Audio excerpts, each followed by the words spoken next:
സംസ്ഥാനത്ത് വേനൽ മഴ ശക്തി പ്രാപിക്കുന്നു. ഇന്ന് 9 ജില്ലകളിൽ യെല്ലോ അലർട്ട്. തിരുവനന്തപുരം, പത്തനംതിട്ട, എറണാകുളം, ഇടുക്കി, തൃശൂർ, പാലക്കാട്, മലപ്പുറം, കോഴിക്കോട്, വയനാട് ജില്ലകളിലാണ് യെല്ലോ അലർട്ട്. ശാലിനി ചേരുന്നു. ശാലിനി, ചൂടിന് ഒരാശ്വാസമായി വേനൽ മഴ എത്തിക്കഴിഞ്ഞു.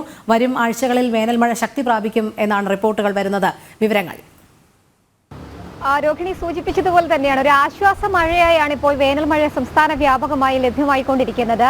കഴിഞ്ഞ 3 ദിവസത്തിലധികമായി സംസ്ഥാനത്തുടനീളം ശക്തമായ മഴ ലഭിക്കുന്നുണ്ട് എങ്കിൽ പോലും അത് കാര്യമായി ലഭിക്കുന്നില്ല എന്നുള്ള പരാതികൾ പൊതുവെ ഉണ്ടായിരുന്നു. പക്ഷേ ആ പരാതികൾക്കൊക്കെ ഒരു മാറ്റം വരികയാണ്. കാലാവസ്ഥാ നിരീക്ഷണ കേന്ദ്രത്തിൽ നിന്ന് അറിയിക്കുന്ന മുന്നറിയിപ്പ് പ്രകാരം 17-ാം തീയതി വരെ സംസ്ഥാന വ്യാപകമായ അതിശക്തമായ മഴയ്ക്ക് സാധ്യതയുണ്ട് എന്നുള്ളതാണ് മുന്നറിയിപ്പിൽ ചൂണ്ടിക്കാട്ടുന്നത്. ഇന്ന് 9 ജില്ലകൾക്കാണ് ശക്തമായ മഴയ്ക്കുള്ള മുന്നറിയിപ്പ് നൽകിയിട്ടുള്ളത്. യെല്ലോ അലർട്ട് ജാഗ്രതാ നിർദ്ദേശം 9ഓളം ജില്ലകൾക്ക് നൽകിയിട്ടുണ്ട്. തിരുവനന്തപുരം, ഒപ്പം തന്നെ പത്തനംതിട്ട, എറണാകുളം, ഇടുക്കി, തൃശൂർ, പാലക്കാട്, മലപ്പുറം, കോഴിക്കോട്, വയനാട് ജില്ലകൾക്കാണ് ഇന്ന് യെല്ലോ അലർട്ട് ജാഗ്രതാ നിർദ്ദേശമുള്ളത്. നാളെ പത്തനംതിട്ട ജില്ലയിൽ മാത്രമാണ് യെല്ലോ അലർട്ട് ജാഗ്രതാ നിർദ്ദേശം നൽകിയിട്ടുള്ളത്. പക്ഷേ നിലവിലെ കാലാവസ്ഥാ സാഹചര്യത്തിൽ അത് മാറാനുള്ള സാഹചര്യം ഉണ്ട് എന്നുള്ളതാണ് നമുക്ക് മനസ്സിലാക്കാൻ സാധിക്കുന്നത്. തെക്കൻ ജില്ലകളിലെല്ലാം തന്നെ പരക്കെ മഴ കഴിഞ്ഞ മണിക്കൂറുകളിലൊക്കെ തന്നെ ലഭ്യമായിക്കൊണ്ടിരിക്കുകയാണ്. പല ജില്ലകളിലും താപനില ക്രമാതീതമായി കുറഞ്ഞിട്ടുണ്ട്. 39 ഡിഗ്രി സെൽഷ്യസ് വരെയൊക്കെ ആയിരുന്നു കഴിഞ്ഞ ദിവസങ്ങളിൽ പകൽ താപനില ഉയർന്നു നിന്നിരുന്നത് എങ്കിൽ അതിപ്പോൾ ഗണ്യമായി കുറഞ്ഞിട്ടുണ്ട് എന്നുള്ളതാണ് കാലാവസ്ഥാ നിരീക്ഷണ കേന്ദ്രം അറിയിക്കുന്നത്. ഒപ്പം തന്നെ 17-ാം തീയതി വരെ തെക്കൻ കേരളത്തിലും മധ്യ കേരളത്തിലും മഴ ശക്തി പ്രാപിക്കുമെന്നും മുന്നറിയിപ്പിൽ പറയുന്നുണ്ട്. നേരത്തെ തന്നെ കാലാവസ്ഥാ നിരീക്ഷണ കേന്ദ്രം അറിയിച്ചത് മെയ് 2ാം വാരത്തോടു കൂടി തന്നെ സംസ്ഥാന വ്യാപകമായി വേനൽ മഴ എത്തുമെന്നുള്ളതായിരുന്നു. എന്തായാലും ആ കണക്കുകൂട്ടലുകൾ തെറ്റിയില്ല എന്ന് തന്നെയാണ് നമുക്കിപ്പോൾ എല്ലാ ജില്ലകളിൽ നിന്നുമുള്ള റിപ്പോർട്ടുകളുടെ അടിസ്ഥാനത്തിൽ മനസ്സിലാക്കാൻ സാധിക്കുന്നത്. വേനൽ മഴ മാത്രമല്ല, അതീവ ജാഗ്രത പാലിക്കണമെന്നൊരു മുന്നറിയിപ്പ് കൂടി കേന്ദ്ര കാലാവസ്ഥാ നിരീക്ഷണ കേന്ദ്രവും സംസ്ഥാന ദുരന്ത നിവാരണ അതോറിറ്റിയും നൽകുകയാണ്. ഇടിമിന്നൽ ജാഗ്രതാ നിർദ്ദേശം പൊതുവെ നൽകിയിട്ടുണ്ട്. പ്രത്യേകിച്ച് പല ജില്ലകളിലും ഇടിമിന്നൽ ശക്തമാകുന്ന ഒരു സാഹചര്യം. വേനൽ മഴ ആയതുകൊണ്ട് തന്നെ അത്തരത്തിലൊരു കരുതലും മുൻകരുതലുകളും ഒക്കെ തന്നെ പൊതുജനം സ്വീകരിക്കണമെന്ന അറിയിപ്പ് കൂടി സംസ്ഥാന ദുരന്ത നിവാരണ അതോറിറ്റി നൽകുന്നുണ്ട്. തീരദേശ മേഖലകളിലും മലയോര മേഖലകളിലും ഒക്കെയുള്ള അനാവശ്യ യാത്രകളും കടലിൽ ഇറങ്ങിയുള്ള വിനോദസഞ്ചാരങ്ങളും ഒക്കെ തന്നെ പരമാവധി ഒഴിവാക്കണം എന്നുള്ളതാണ് മുന്നറിയിപ്പിൽ ചൂണ്ടിക്കാട്ടുന്നത്. പ്രത്യേകിച്ച് കടലിൽ വലിയ രീതിയിലുള്ള തിരമാലകൾ ഉണ്ടാകാനുള്ള സാധ്യതയുണ്ട്. അതുകൊണ്ട് തന്നെ വിനോദസഞ്ചാരികൾ അത്തരത്തിലുള്ള ജാഗ്രതകൾ പാലിക്കണം. തീരദേശത്ത് താമസിക്കുന്നവരും സുരക്ഷിതമല്ലാത്ത സ്ഥലങ്ങളിലുള്ളവർ സുരക്ഷിത സ്ഥാനങ്ങളിലേക്ക് മാറണമെന്നുള്ള മുന്നറിയിപ്പുണ്ട്.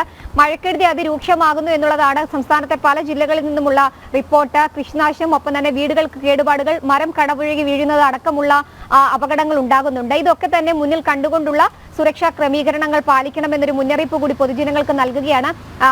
മഴക്കാല പൂർവ്വ ശുചീകരണ പ്രവർത്തനങ്ങൾ, ഒപ്പം KSEBയുടെ ഭാഗത്തു നിന്നുള്ള ഈ ഒടിഞ്ഞു വീഴാറായ മരങ്ങളൊക്കെ തന്നെ വെട്ടിയൊതുക്കാനുള്ള നിർദ്ദേശങ്ങളും നൽകിയിട്ടുണ്ട്. എന്തായാലും വേനൽ മഴ ശക്തി പ്രാപിക്കുകയാണ്. വരുന്ന 5 ദിവസം സംസ്ഥാനത്ത് അതിശക്തമായ മഴയ്ക്കുള്ള മുന്നറിയിപ്പാണ് നിലവിൽ കേന്ദ്ര കാലാവസ്ഥാ നിരീക്ഷണ കേന്ദ്രം നൽകിയിരിക്കുന്നത്. അതേസമയം തന്നെ വേനലിന് കടുത്ത ആശ്വാസം നൽകിക്കൊണ്ടാണ് ശക്തമായ മഴ ഇപ്പോൾ സംസ്ഥാന വ്യാപകമായി എല്ലാ ജില്ലകളിലും ലഭ്യമായിക്കൊണ്ടിരിക്കുന്നത്.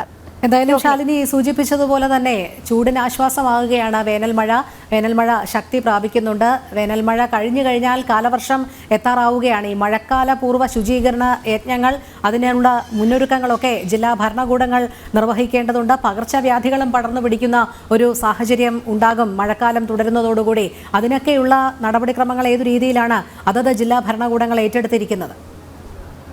രോഹിണി സൂചിപ്പിച്ചതുപോലെ തന്നെയാണ് സംസ്ഥാന വ്യാപകമായി മഴക്കാലം രൂക്ഷമാകുന്ന സാഹചര്യത്തിൽ ഇത്തരത്തിൽ ആരോഗ്യ പ്രശ്നങ്ങളും, ഒപ്പം തന്നെ ഡെങ്കിപ്പനി, ചിക്കൻഗുനിയ ഉൾപ്പെടെയുള്ള രോഗങ്ങളും ഉണ്ടാകാനുള്ള സാധ്യതകൾ കൂടുതലാണ്. അതുകൊണ്ട് തന്നെയാണ് ദിവസങ്ങൾക്ക് മുൻപ് തന്നെ മഴക്കാല പൂർവ്വ ശുചീകരണ പ്രവർത്തനങ്ങൾ നടത്താൻ ഓരോ ജില്ലാ ഭരണകൂടങ്ങൾക്കും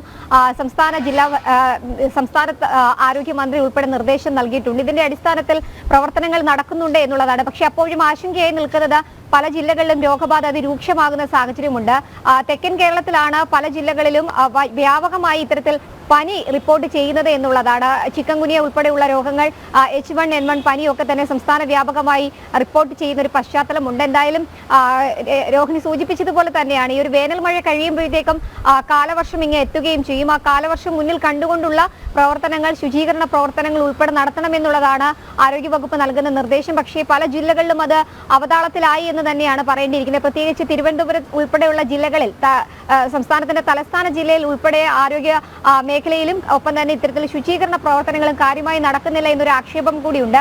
പല കെട്ടിക്കിടക്കുന്ന വെള്ളങ്ങൾ, ഒപ്പം തന്നെ ഇത്തരത്തിലുള്ള മേഖലകളിൽ കാര്യമായ ജാഗ്രത, കൊതുക് വളരാനുള്ള മേഖലകൾ അത് നശിപ്പിക്കുക, അവരുടെ ഉറവിടങ്ങൾ നശിപ്പിക്കുക എന്നതടക്കമുള്ള കാര്യങ്ങൾ പൊതുവെ കുറയുന്നുണ്ട് എന്നുള്ള വ്യാപക ആക്ഷേപം കൂടി ഉയരുന്നുണ്ട്. എന്തായാലും വരും ദിവസങ്ങളിലെങ്കിലും കാര്യമായ ആരോഗ്യവകുപ്പും ഒപ്പം തന്നെ ശുചീകരണ തൊഴിലാളികളും തദ്ദേശ സ്വയംഭരണ സ്ഥാപനങ്ങളും അത് കാര്യക്ഷമമായി എടുത്തില്ലെങ്കിൽ ഒരുപക്ഷെ ഇന്ന് നമുക്ക് കാലവർഷത്തോടൊപ്പം വരുന്നത് വലിയ രീതിയിലുള്ള പകർച്ചവ്യാധിയുടെ ഒരു പനിക്കാലം കൂടി ആയിരിക്കും എന്നുള്ളതിൽ സംശയമില്ല. എന്തായാലും സംസ്ഥാനത്ത് മഴ ശക്തി പ്രാപിക്കുകയാണ്. വേനൽ മഴയ്ക്കൊപ്പം തന്നെ ഉടൻ തന്നെ കാലവർഷം കൂടി എത്തും എന്നുള്ള സൂചനകൾ കൂടി കേന്ദ്ര കാലാവസ്ഥാ നിരീക്ഷണ കേന്ദ്രം നൽകുകയാണ്.